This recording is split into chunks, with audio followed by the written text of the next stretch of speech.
ये तीन ही दुख है। कोई व्यक्ति उठा लो जी, कोई तन दुख, कमाते बहुत है, कमी नहीं, रोज की डेली इनकम है, परंतु घर जाके देखें तो खा क्या रहे हैं, बिना घी लगाया हुआ फुल्का और मूंग की साधारण सी दाल बिना नमक मिर्च की। पूछे ये क्या, इतना आपके पास धन वैभव, इतना बड़ा घर है, इतनी नौकर चाकर और खा ये। महाराज धन तो बहुत है, पर डॉक्टर ने तीखा खाने से मना किया, ब्लड प्रेशर हाई हो जाए। मतलब धन तो है पर उस धन का सुख नहीं। पहले जो धन कमाया अपने लिए, अब वो धन भी लग रहा है अपने ऊपर, पर लग कैसे रहा है, दवाइयों पर। क्यों? क्योंकि उस धन का हमने अच्छे मार्ग में, सदमार्ग में, अच्छे कार्य में उपयोग नहीं। तालाब होता है ना, तालाब, उस तालाब में जाइए, पानी निकालिए, घर लाइए, तालाब में जाइए, पानी निकालिए, घर लाइए, और धीरे धीरे उस तालाब की ओर, उस जलाशय की ओर जाना छोड़ दीजिए। 2 साल तक उससे आपको पानी नहीं निकालना, पर 2 साल बाद जब आप उस तालाब के, उस जलाशय के किनारे जाओगे ना, तो उसमें हरी काई जम जाती है। मतलब अगर जो जल पड़ा है उसमें से हम जल को निकालेंगे नहीं, जल को बाहर नहीं निकालेंगे, तो उस जल में भी काई जम जाती है। तो जो धन है, जो माया है, उसके कार्य में, उसको अगर भगवान के कार्यों में नहीं लगाओगे तो उससे आपको बदबू आने लग जाएगी। और वो बदबू कैसे आएगी कि आपको तन के रोग शुरू हो जाएंगे। मैं ये नहीं कह रहा कि लगाओ, अभी जरूरी है, मत लगाओ। भगवान क्या कह रहे हैं, भगवान देहिक श्लोक में बतलाया है कि तुम्हारी देह तभी दुखी होगी जब तुम अपने आप को मुझसे बढ़कर मान लेना। इसलिए तो कहते हैं पहला सुख निरोगी का।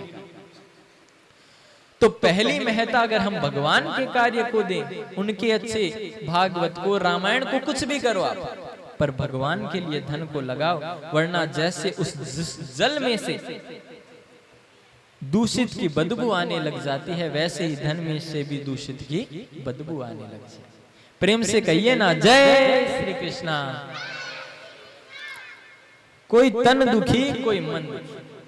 अब कोई मन से दुखी, भाई अच्छे परिवार के थे, सोचा था बेटे का, बेटी का, भाई का अच्छे परिवार में विवाह करेंगे, पर घर में कोई ऐसी घटना घट गई कि पूरे समाज के सामने कलंकित होना पड़ गया। हमने तो सोचा ही नहीं था ये काम कैसे हो गया, ये तो हमने सोचा ही नहीं।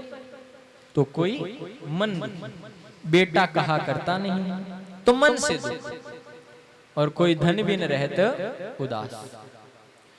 अब एक पेंटर है, मान लीजिए, वो बड़ी बड़ी बिल्डिंग के बाहर दूसरी ओर जहां पर उसका मुख है वहां पर बेचारा लटक करके कलर करता है, रंग करता है, जान जोखिम में डाला है।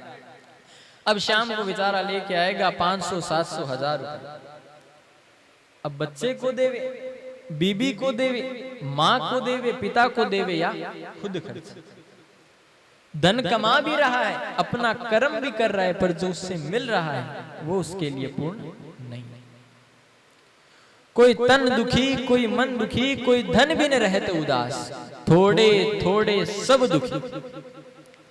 हर व्यक्ति इन 3 कारणों से ही दुखी होगा।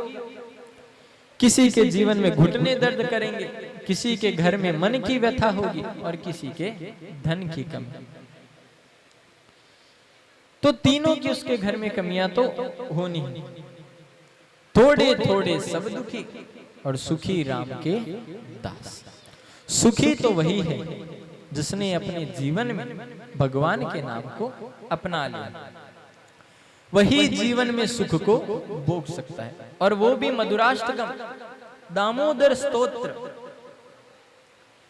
कृष्ण का। देखिए कृष्ण के बारे में यह बतलाया जाता है कि जो उनके दामोदर स्तोत्र का नित्य पाठन करता है, उसे सुनता है, उसको आनंद की अनुभूति होती है। थोड़े थोड़े सब दुखी, सुखी राम के दास। व्यक्ति हर रूप में कोई ना कोई दुखी होता है, किसी के पास धन नहीं, कोई तन से, कोई मन से। पर जिसने जीवन में हरिनाम संकीर्तन भगवान को अपना लिया, उसका जीवन सार्थक बन जाता। कबीरा यह जग निर्धना, धनवंता नहीं कोई, और धनवंता सो ही जानिए, जा कहूं राम नाम धन। जिसके पास राम नाम का धन है वह व्यक्ति धनवान। तापत्रय विनाशा, 3 प्रकार के तापों का नाश कर दे, ऐसे भगवान कृष्ण को अयम का मतलब होता है मैं अकेला, और वयम का मतलब होता है हम सब। ऐसे भगवान कृष्ण को हम सभी मिलकर के प्रणाम करते हैं। श्री कृष्णाय वयम। सच्चिदानंद भगवान का रूप है श्रीमद् भागवत। बंधुओं, जैसे इस सुंदर स्थान पर बैठकर हम सभी इस सुंदर ग्रंथ का रसास्वादन कर रहे हैं, सुन रहे हैं, ठीक ऐसे ही सुंदर स्थान है। उस स्थान का नाम है नैमिषारण्य, जहां पर 88,000 संत जन, जिनके मन में इच्छा जागृति हुई कि हम भगवान का नाम का सुमिरन करें। एक दो नहीं है, 88,000।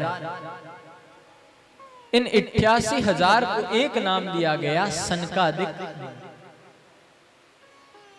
बड़े बड़े ऋषियों का इसमें समावेश विराजमान है। इन 88,000 के मन में इच्छा हुई कि हम भगवान के नाम का सुमिरन करें। अब ऐसा सुंदर स्थान देखे जहां पर हम बैठकर आराम से भजन कर, तो भगवान के पास गए।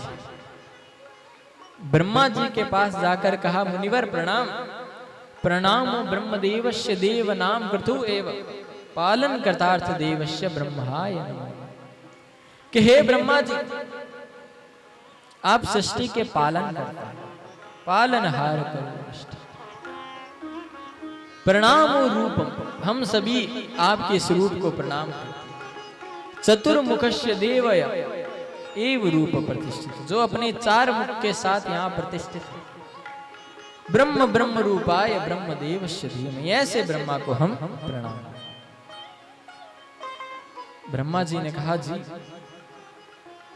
एव प्रणाम कृत्वा ऋषि मुनि उवाच, कि मुनियों आपका प्रणाम स्वीकार करता हूं, आप सभी को आशीर्वाद और मेरी ओर से भी आप सभी को प्रणाम। ऋषियों वाच, ऋषि बोलते हैं कि एव सुलभा देवम स्थानम प्रति कृष्ण नाम च नामम प्रतिष्ठितम रूपम भगवान एव रूपिता। कि ऐसा सुंदर स्थान बताइए जहां पर हम बैठकर भगवान के नाम का कीर्तन कर। स्थानम एव सुलभम, ऐसा सुलभ स्थान बताओ।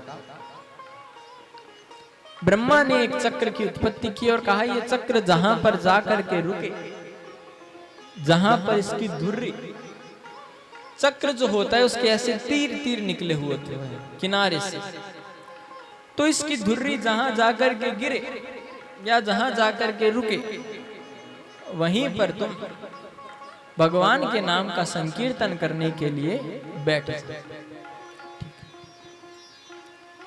यह विचार मन में करके सोचते विचारते कहा कि ठीक, आज्ञा एव ब्रह्मदेवम देवर्षि नारायण। ब्रह्मा जी से आज्ञा लेकर के चलते, उस तीर के पीछे पीछे पीछे,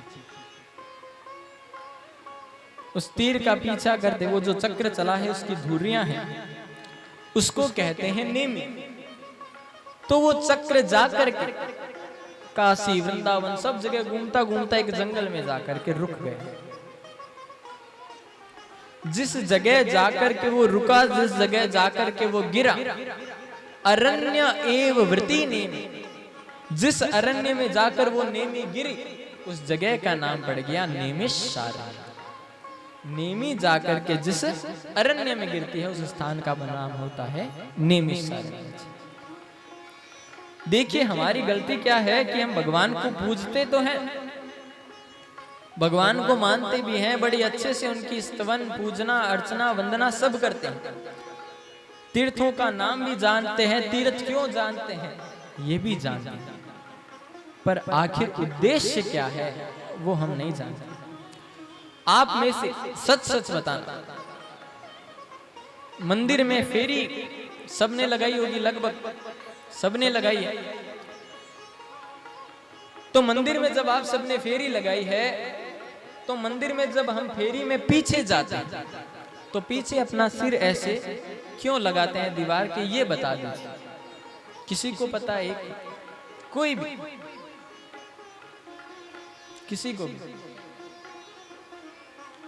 जाते सब है, फेरी सब लगाते हैं, पर पीछे दीवार से सिर क्यों लगाया है, भगवान को जोर से ऐसे क्यों हिलाया है, ये कोई नहीं। आप क्यों? मेरे दादाजी परदादाजी सब ऐसे ही देते थे, तो वो भी यहाँ पर आकर अपना सिर ऐसे लगाते थे, तो हम भी लगाते, बस इसी कारण। पीछे की बात तो जानो कि मेन कारण है क्या। आपने मन से लगा दिया, भगवान ने तो मान लिया, इसमें कोई कमी की बात नहीं है, पर हर बात का हमें ज्ञान होना चाहिए। अब आप में से वर्ण किस किस ने बंधवाया, हाथ उठाना एक बार भागवत में। वर्ण हाथ, ठीक है। वर्ण का महत्व, वर्ण भागवत में बंधवाया जाता है किस लिए, सुनिएगा ध्यान से, कि जिसके घर में पुत्र नहीं हो रहा है, जिसके घर में संपत्ति की कमी है, जिसके घर में एक विपदा आकर के जाती नहीं कि दूसरी आ जाती है, और जो इनसे निजात पाना चाहते हैं वह निरंतर 7 दिवस तक भागवत सुनते हैं, तो हाथ में उनके वर्ण बांधा जाता है कि यह आपको बार बार याद दिलाए कि 7 दिवस तक आपको कौन से काम करने हैं और कौन से नहीं करने हैं। और जिन्होंने वर्ण बंधाया है उनकी जो आज जगह तय कर ली, 7 दिवस तक वही रहेगी। आपके जीवन के हर दुख को यह वर्ण दूर कर सकता है। तो आपके मन में इच्छा हो कि 7 दिवस तक कैसे करके चलो सुन लेंगे भागवत, तो पंडित जी से कह दीजिएगा, वो आपके वर्ण बांध देंगे।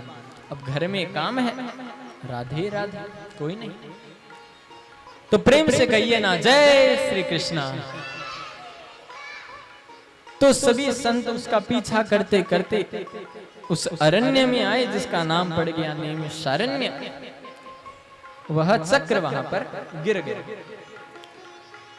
अब चक्र गिरा तब तक तो बात ठीक थी, परंतु चक्र का काम तो चलना होता है। अब चक्र चला ही जाए, रुके ही। हम जिस भूतल पे रहते हैं इससे नीचे 7 लोक हैं, अतल वितल सुतल तलातल महातल रसातल और पाताल, ये इससे नीचे 7 लोग। तो वह भूतल अतल वितल सुतल तलातल महातल रसातल को खोद चुका और पाताल में पहुंचने वाला था।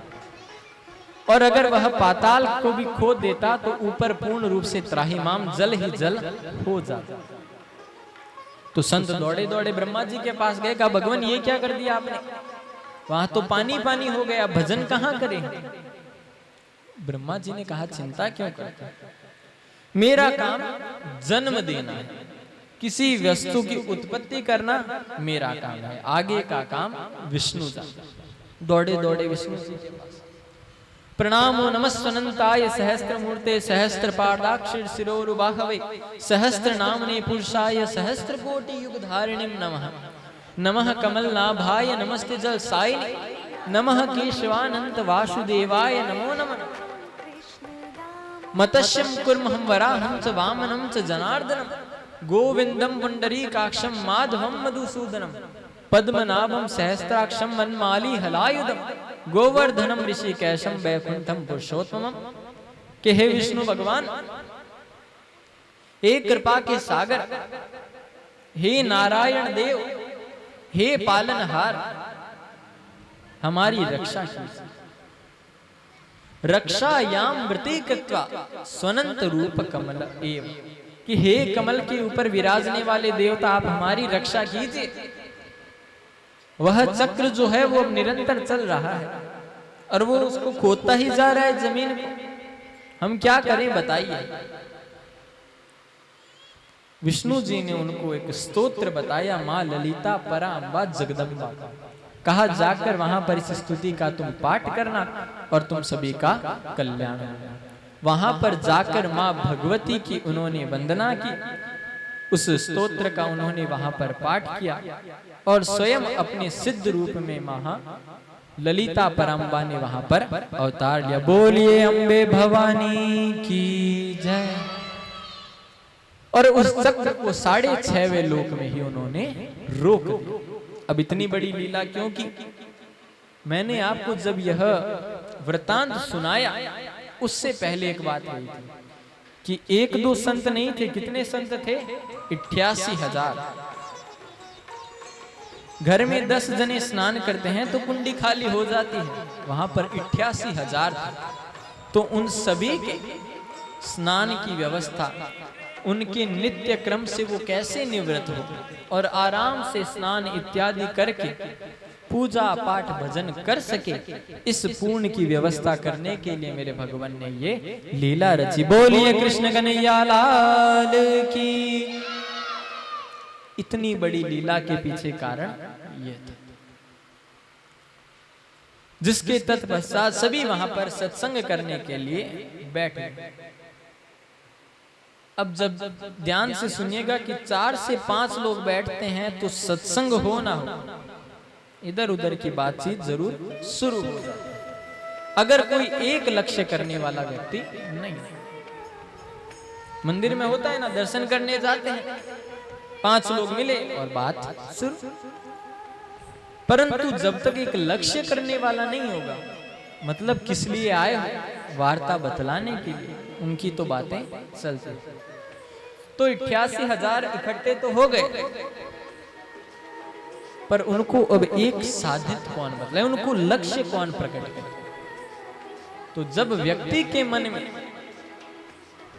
भगवान को पाने की या भगवान को चाहने की सच्चे मन से इच्छा हो जाती है, तो भगवान किसी न किसी रूप में स्वयं आओ, चाहे अपने दूत को भेजो, वहां पर भेज। अगर मन में वह इच्छा।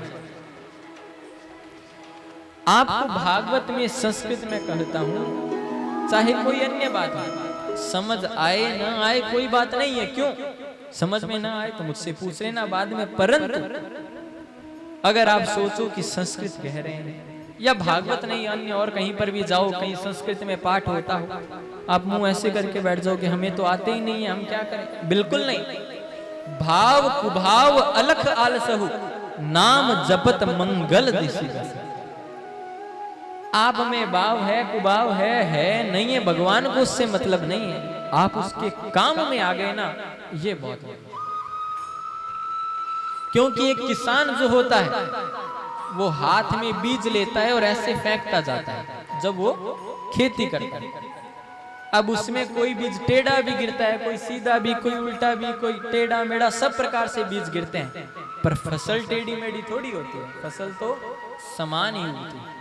वैसे ही जो ज्ञान आ रहा है वो आपके टेढ़ा गया, उल्टा गया, सीधा गया, कैसे गया, अंदर तो गया, वह प्रभाव डालता है। तो प्रेम से कहिए ना, जय श्री कृष्णा। ऐसे वह मन में जाना जरूरी। हृदय में भगवान आ गए ना, जग से दूर होकर जगदीश में मिल जाओ, तुम्हारा हर काम साधित हो जाए। उससे मिलने की बस इच्छा तो जागृत करनी पड़ती है। जागृति आपको लानी,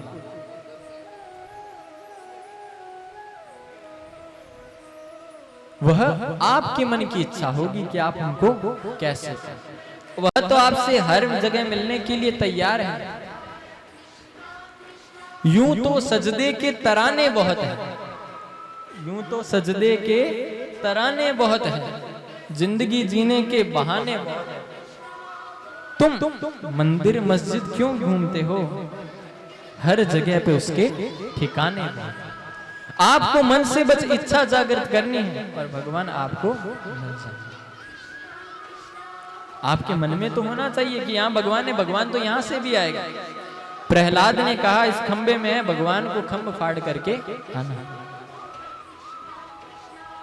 आपके मन में बस वह भाव जागृति होने की जरूरत। उनका भाव देखकर उनके मध्य बीच में पधारते हैं 20 वर्ष की आयु के सूत जी महाराज। बोलिए सूत जी महाराज की। सूत जी महाराज वहां पर पधारते हैं। रोमहर्षण सूत।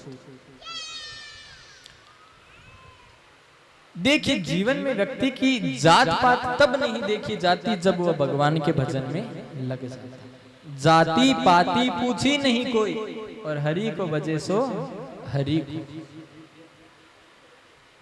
जात पात नहीं देखते जब भगवान के भजन में व्यक्ति लग जाता है। तो इसी क्रम में सूत जी का वहां आगमन हुआ है। सूत जी को देखकर वह सभी संतगण खड़े हुए। जितने भी 88,000 संतगण थे, आप ध्यान से कथा सुनिए, आप ध्यान कथा में रखिए कि 88,000 संतगण सूत जी को देखकर खड़े हो गए। सूत जी की उम्र कितनी थी? सूत जी की उम्र 20 वर्ष। और ऋषि किसी की उम्र 1000 वर्ष। किसी ने अपने जीवन में 4 युगों को देख लिया। किसी ने कृष्ण को लीला करते हुए 5 बार देख लिया।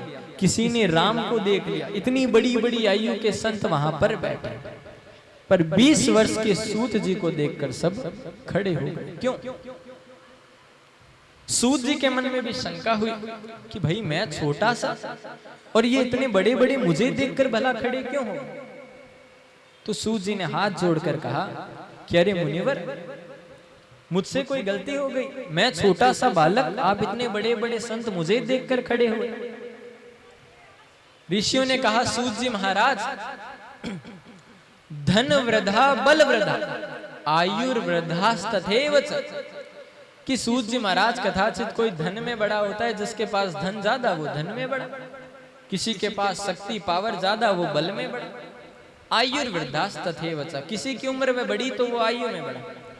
धन वृद्धा बल वृद्धा आयुर्वृद्धास्तथैव च ते सर्वो अपि ज्ञान वृद्धाश्च किंकिरा शिष्य किंकरा। परंतु हे सूत जी महाराज, जो जीवन में ज्ञान में बड़ा होता है वह सबसे बड़ा होता है। और हमारे मन में जो करोड़ों अंधकार फैला हुआ है ना, पूर्ण इस संसार का अंधकार फैला हुआ है। अज्ञात ध्वांत विद्वंस कोटि सूर्य समप्रभ सूताख्या ही कथा सार मम कर्णम रसायनम।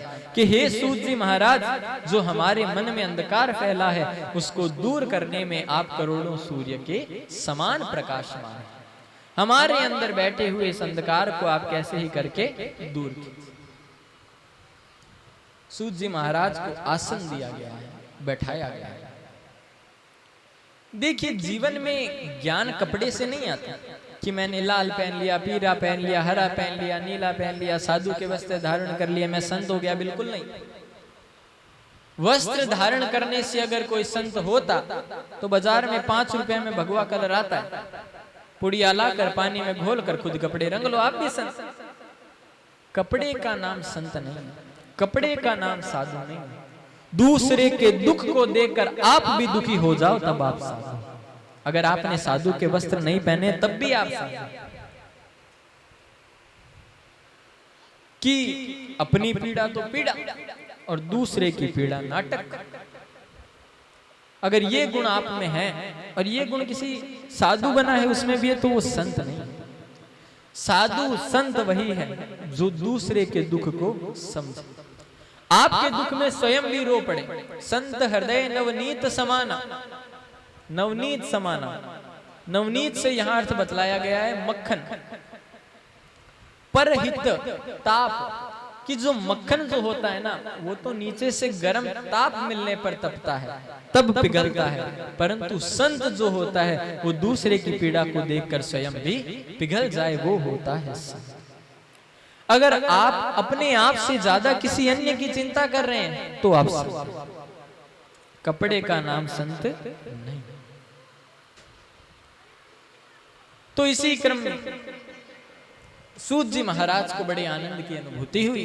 ऊंचे आसन पर बैठे और कहा, बस जल्दी से बताइए भगवान की प्राप्ति कैसे, उस ईश्वर को हम कैसे पा सकें, आप हमें ये बतलाइए। अब बस मन में यही इच्छा।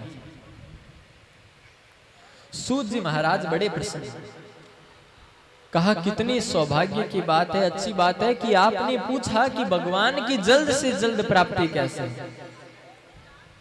संत के पास जाकर के देखिए, यह प्रश्न कोई नहीं पूछता कि भगवान कैसे मिलेंगे, जल्द से जल्द भगवान को कैसे पाऊं। सब कहते हैं भगवान के पास जल्दी ना, कोई नहीं जाना चाहता।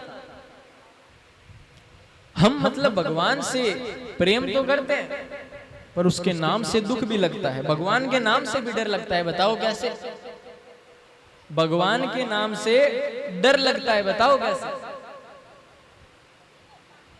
राम नाम सत्य है, ये सुनते ही हमें भय लगने लगता है। जब किसमें तो सत्यता है, राम नाम सत्य है, परंतु नाम सुनते ही हमें भय लगने, अरे अच्छे काम में सुन लें तो पीछे हो जाते हैं। कोई दूर से आता दिखाई दे तो उतर के हाथ जोड़ लेंगे। मन ही मन विचार तो आता है स्वयं के कि इसका आमना सामना हो गया, अब घर वापस जाऊं कि क्या करूं। मतलब जहां पर भगवान का नाम सुनाई दे गया वहां पर अब हम डरने लगे हैं। यही कारण है कि हम पतन की ओर जाने लगे। कि जिसने तुम्हें बनाया, जिसने तुम्हारी उत्पत्ति की, वो सत्य है, उसको सुनने में तुम्हें डर लगता है। क्यों? अभी घर का ये काम बाकी है, वो बाकी है, उसकी शादी करनी है, ये वो, मतलब घर की गृहस्थ की जो भी बात है वो हमें याद आने लग जाती है। पोते नातिन दोइते दोइती सब याद आते हैं। और व्यक्ति के बंधन का यही कारण है कि हमारे आश्रम में, मतलब हमारी धर्म में 4 आश्रम बताए, ब्रह्मचर्य, गृहस्थ, वानप्रस्थ और सन्यास। पहले जब तक हो सके ब्रह्मचर्य रखें, शादी हो जाए तो गृहस्थ में आ जाओ, गृहस्थ का जीवन जी लिया तो आप वानप्रस्थ में आ जाओ। वानप्रस्थ का मतलब है भगवान का नाम लेना शुरू कर दो और फिर सन्यास धारण कर लो, पर बिल्कुल नहीं, पहले जो जीवन है वो तो जिया, फिर गृहस्थ में आ गए। अब गृहस्थ में आए तो घर में सबकी चिंता, आज इनके क्या हुआ, उनके जाना है, ये वो, सो घर की चिंताएं। गृहस्थ जीवन 50 में 60 में पूरा हुआ, 60 के बाद तो कोई काम नहीं है, सरकार भी रिटायरमेंट दे देती।